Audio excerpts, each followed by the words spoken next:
No próximo capítulo da novela Três Graças, um homem vai jogar milhões no lixo tentando escapar da prisão, mas mesmo assim vai acabar atrás das grades.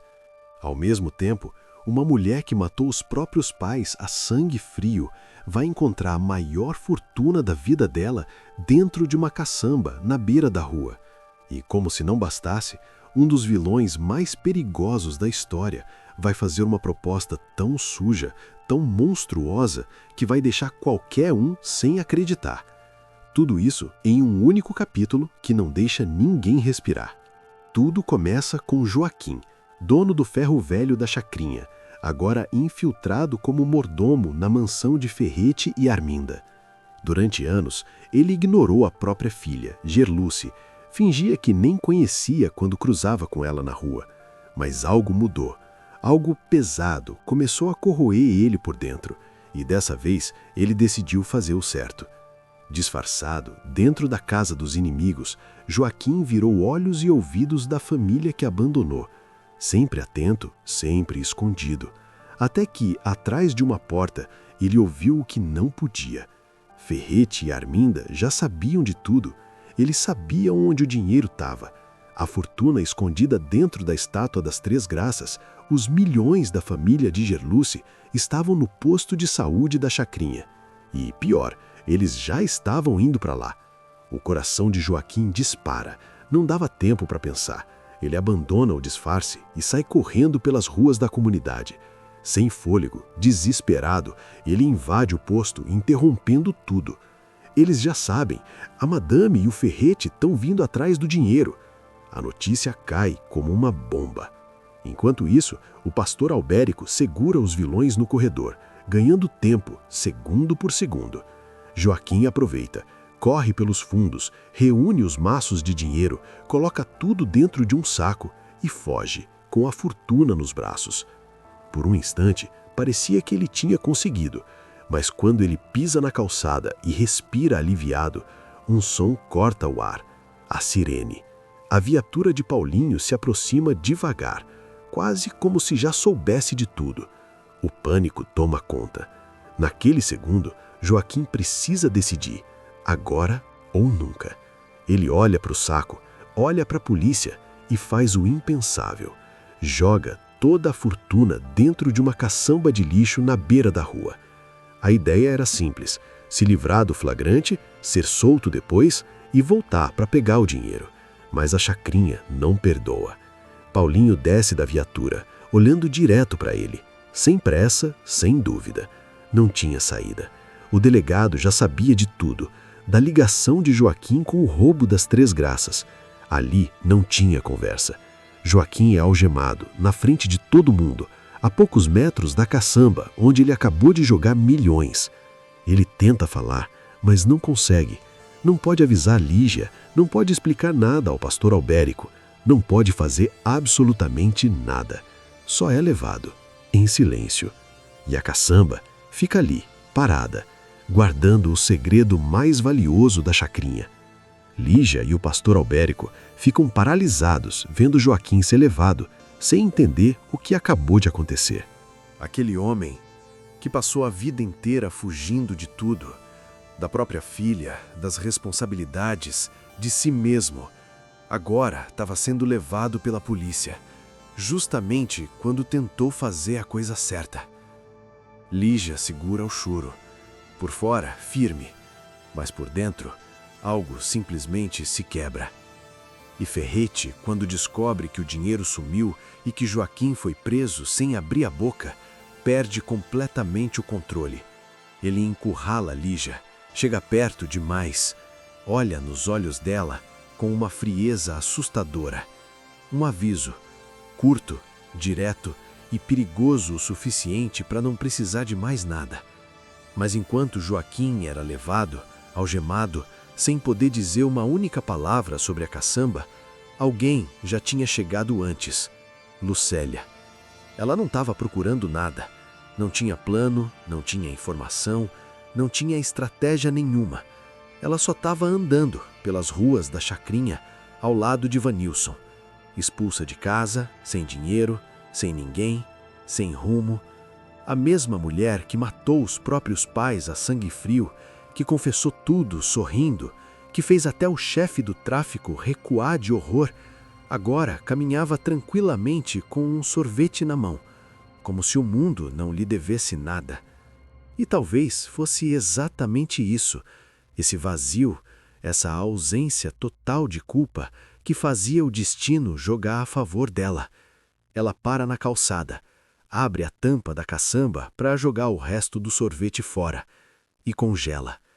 Lá dentro, escondido entre o lixo, um saco, transbordando, cheio de maços de dinheiro, notas de 100 novas, apertadas umas contra as outras. Lucélia pisca, uma vez, 2 vezes. Ela enfia a mão, puxa um maço, sente o peso e então sorri. Aquele sorriso, frio, confiante, perigoso. É dinheiro de verdade, grana, cascalho, bufunfa, money. Vanilson só observa, paralisado, sem conseguir nem reagir. E é aí que Lucélia mostra quem ela realmente é. Enquanto qualquer outra pessoa dividiria meio a meio ou estaria tremendo de emoção, ela cruza os braços. Calma, no controle. Não é 50%, ela decide. 60% para ela, 40% para ele. Vanilson tenta argumentar, tenta negociar. Inútil. Discutir com Lucélia é como tentar segurar a água com as mãos. Ela tem o dinheiro, ela tem o poder. E os dois saem dali com a fortuna que o país inteiro estava procurando. Mas o segredo não fica escondido por muito tempo. A informação começa a circular entre os aliados de Gerluce. Zenilda, sempre um passo à frente, avisa. Joaquim, já na delegacia, acabou revelando onde jogou o dinheiro. Gerluce não perde tempo. Recém-saída da prisão, ela corre, junto com Lígia, direto para a chacrinha. Chegam na caçamba. O coração dispara. As mãos tremem. A tampa se abre. E lá dentro não tem nada. A caçamba, completamente vazia. Gerluce e Lígia se encaram. Sem palavras. Era aquele tipo de olhar de quem já sofreu demais, já viu de tudo, mas mesmo assim ainda consegue sentir o chão desaparecer. Alguém chegou antes. A voz sai baixa, pesada, quase sem força. Era pior do que imaginavam. O dinheiro tinha sumido. E naquele momento, ninguém sabia de nada. Nem Gerluce, nem Lígia, nem Paulinho, nem Ferrete. Ninguém fazia ideia que aquela fortuna já estava nas mãos da mulher mais fria da chacrinha. Mas enquanto os mocinhos se afundavam na frustração, Zenilda vencia outra guerra em silêncio, com precisão, fria, calculada. De quem esperou 25 anos por esse momento, ela entra na delegacia e faz o impensável. Solta Júnior, solta Misael, solta Gilmar. Um por um.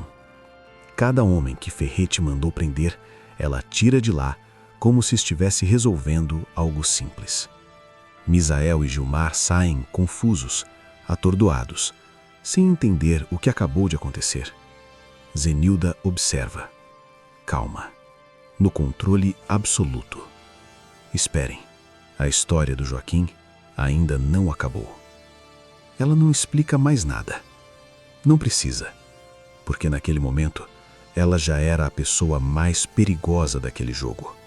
E o pior ainda estava por vir.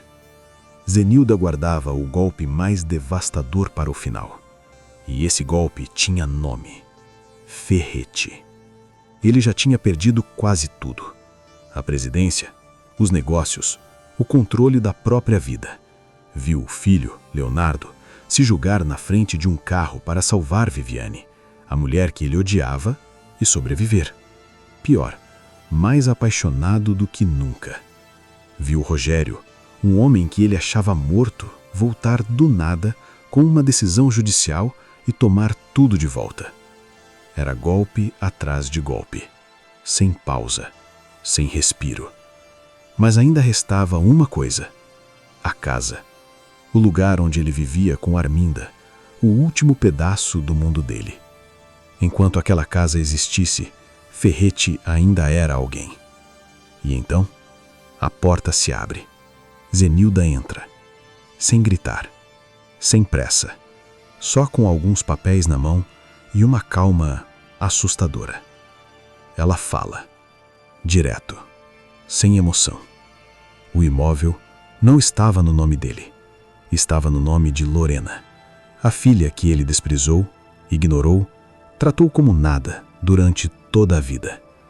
E Lorena autorizou tudo. Ordem de despejo. Imediata. Ferrete e Arminda tinham que sair. O silêncio que vem depois é diferente.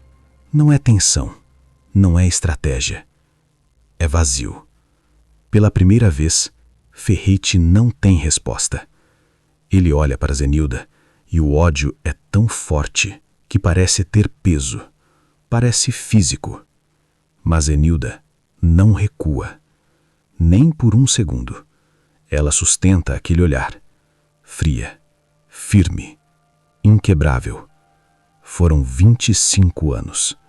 25 anos ao lado daquele homem, sendo perfeita, silenciosa, invisível, enquanto ele construía crimes ao lado dela e ainda a traía com a própria melhor amiga. Cada humilhação, cada silêncio engolido, cada traição, tudo estava naquele olhar. E dessa vez, Ferrete não podia fazer nada. Arminda, ao lado dele, reage diferente. Tenta rir, tenta ironizar.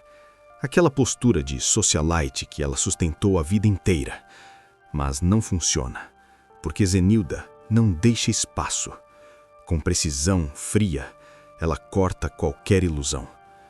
A maioria dos bens, casas, propriedades, não estavam no nome de Ferrete. Estavam no nome dos filhos, Leonardo e Lorena.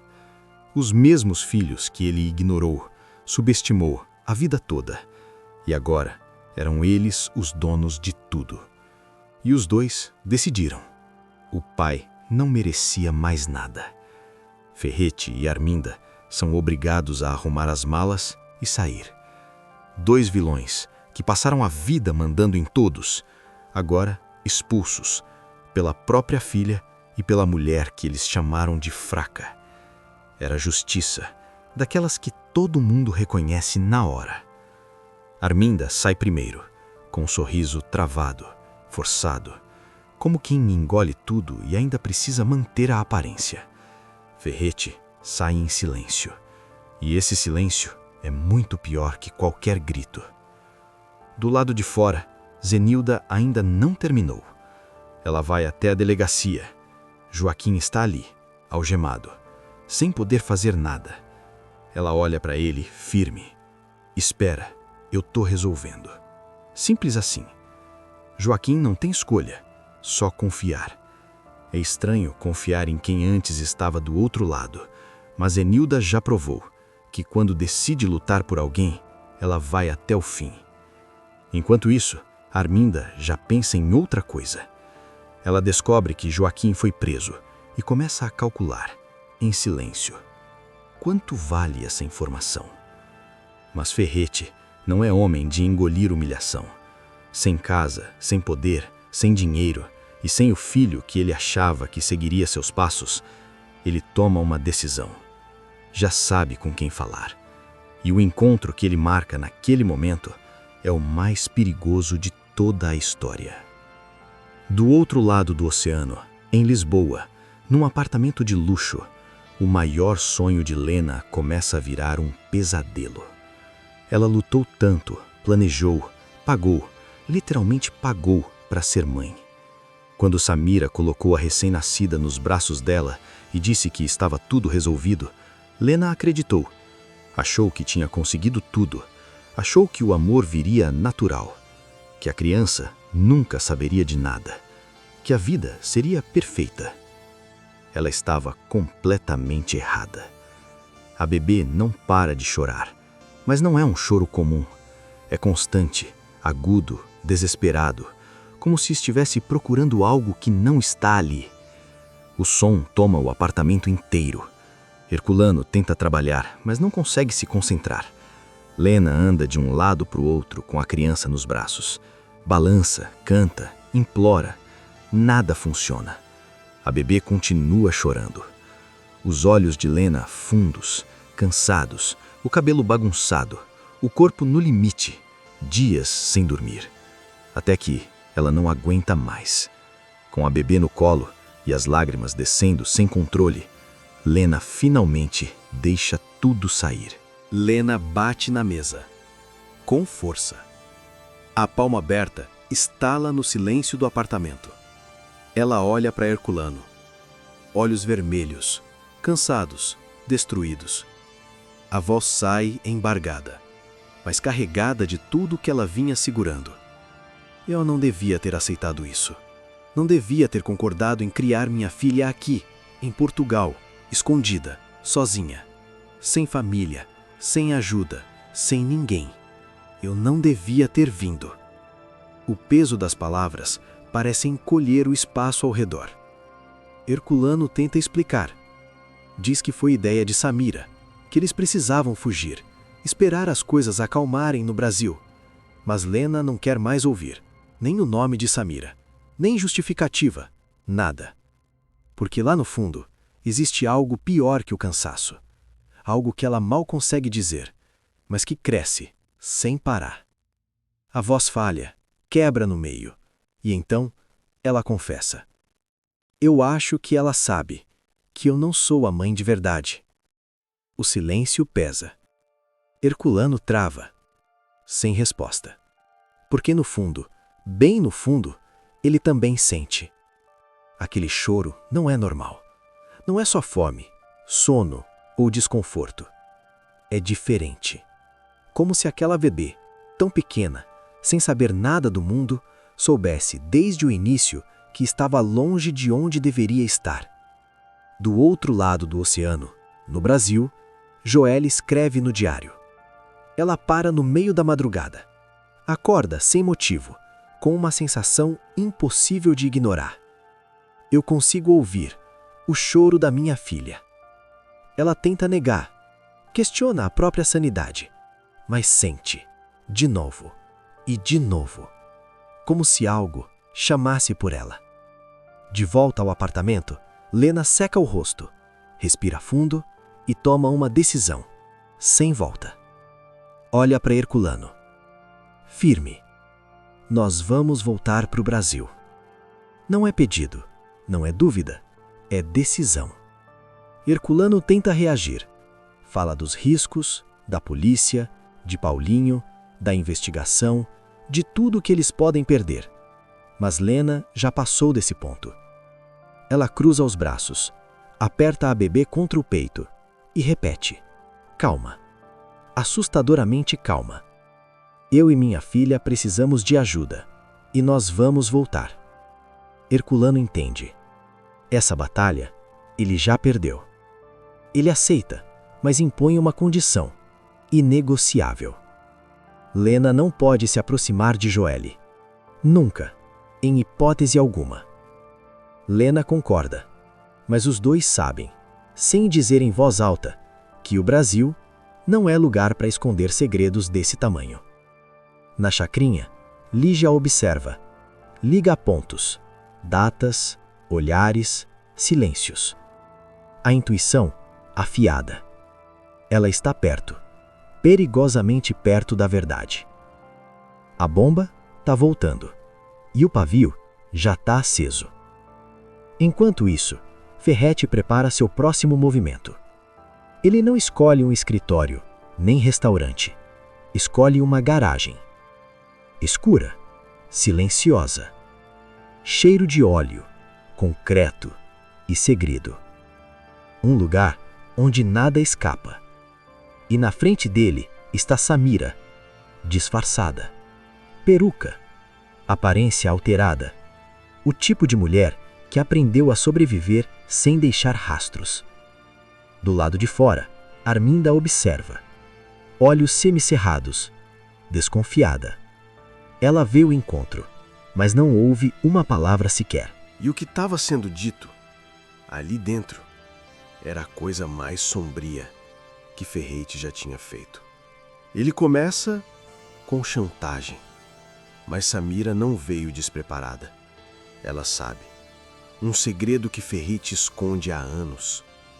Raul, o filho problemático de Arminda, o pai da bebê de Joelle, é filho biológico de Ferrete.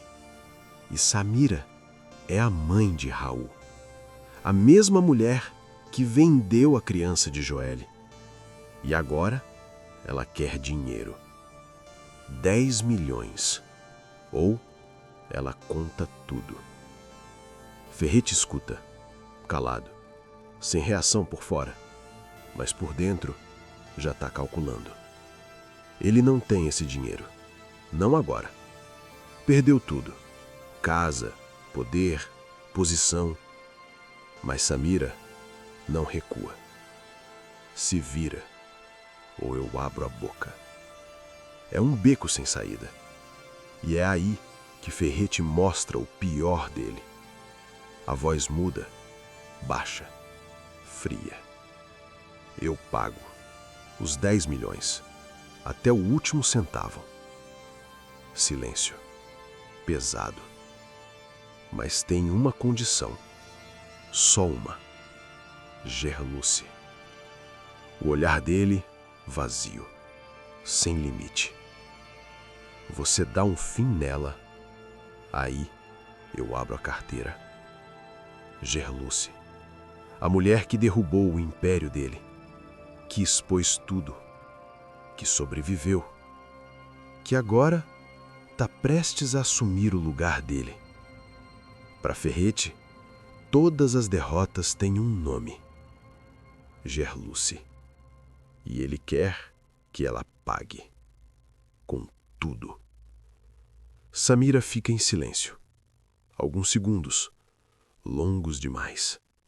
E então, ela aceita. Sem hesitar. Sem questionar. Estende a mão. O acordo é fechado. Ali mesmo. Naquela garagem escura. Metade do dinheiro já muda de mãos.